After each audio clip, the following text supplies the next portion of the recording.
ভাইয়ের সঙ্গে কিন্তু গল্পের মিল আছে। এই সম্পৃক্ততায় পিছনে কোনো কি গডফাদার আছে তাদের, আপনারা কি মনে করতেছেন? আমরা রাজনৈতিক কোনো রাজনৈতিক কোনো বিষয় এখন পর্যন্ত আমরা পাইনি, রাজনৈতিক কোনো ইন্ধন বা কোনো কিছু পাইনি, রাজনৈতিক পৃষ্ঠপোষকতা কোনোটাই আমরা পাইনি। এটা সম্পূর্ণ ব্যক্তিগত আক্রোশ, ব্যক্তিগত বিরোধ থেকে এটাই ঘটনার সূত্রপাত হয়েছে। ব্যক্তিগত বিরোধ থেকে একটা মানুষকে হত্যা করতে হবে, এটাই হলো আমাদের চিন্তার বিষয়। এবং যেখানে যে ব্যক্তিদেরকে দিয়ে কিলিংটা করানো হচ্ছে তাদের সঙ্গে যে ব্যক্তি হত্যা হয়েছে তার সঙ্গে কিন্তু কোনো শত্রুতা ছিল না, এটাই হলো চিন্তার বিষয়। যার সঙ্গে বিরোধ থাকে সেই বিরোধের ভিত্তিতে একটা ঘটনা ঘটলে মানুষ কিন্তু মেনে নিতে পারে, কিন্তু তৃতীয় একটা পক্ষই সেটাকে মিশনটাকে সফল করবেন, এর তাহলে বুঝতে হবে যে এই মিশনের টার্গেট কিন্তু আমরা সবাই।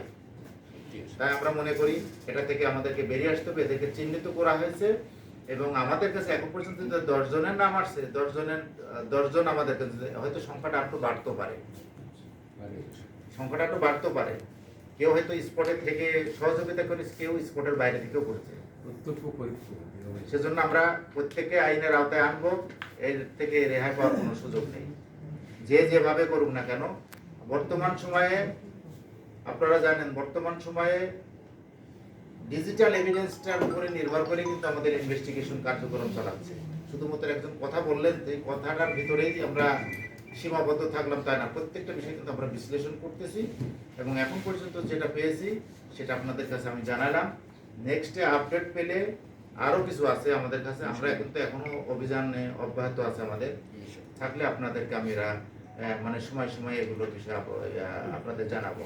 আপনাদের মাধ্যমে জানানোর অর্থ হলো এটা যে অপরাধ করে কেউ পার পাবে না, অপরাধ করে কেউ সমাজের সঙ্গে মিশে মানে আড়ালো হয়ে নিজেদেরকে লুকাতে পারবে সেরকম আমরা বিশ্বাস করি না।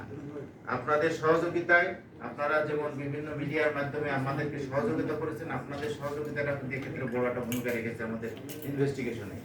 এবং আপনারা নিশ্চিত থাকেন এই বিষয়টা একদম প্রথম থেকে শেষ পর্যন্ত আপনাদের কাছে একেবারে খুব স্পষ্ট করে দেবো। ইনভেস্টিগেশনটা কিভাবে হচ্ছে, যারা কিলিং এর সঙ্গে জড়িত, কে কে জড়িত, কিভাবে জড়িত, একদম পয়েন্টে বাই পয়েন্ট আমরা মিলিয়ে দেবো ইনশাআল্লাহ। আচ্ছা বলি,